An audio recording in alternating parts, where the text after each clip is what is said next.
Let firms be traded. Public companies. Merchant ships have always raised funds for voyages by promising a share of profits. In the 1500s the rewards could be huge, but these high-risk ventures tied up money for years before a profit was realized. The answer was to share the risk, and so joint stock companies were formed, where investors injected money into a company in return for becoming joint holders of its trading stock, and a right to a proportional share of the profits. East India Company. An early joint stock company, formed in 1599, was the East India Company, IC, launched to develop trade between Britain and the East Indies.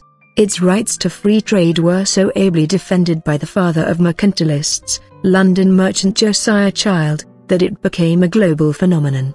By the time of his death the company had about 3,000 shareholders, subscribed to a stock of more than $14 million, and was borrowing a further $28 million on bonds.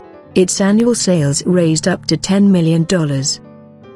The idea of the public limited company, in which shareholders are protected from liability beyond their investment, developed from joint stock companies. The selling of shares is an important way of raising funds. Some argue that shareholders' power to sell shares leads to a lack of commitment, but the joint stock company remains at the heart of capitalism.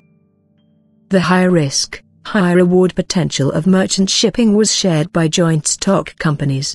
Vessels such as the John Wood, seen here in Bombay in the 1850s, brought home the goods.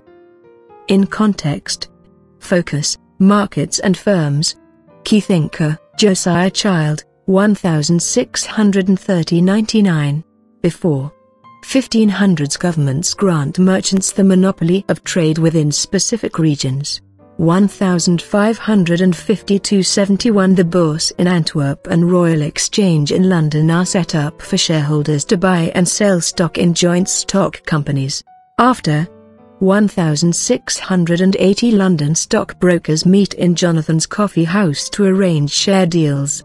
1844 The Joint Stock Companies Act in the UK allows firms to be incorporated more quickly and easily. 1855 The idea of limited liability protects investors in joint stock companies from scams such as the South Sea Bubble of 1720.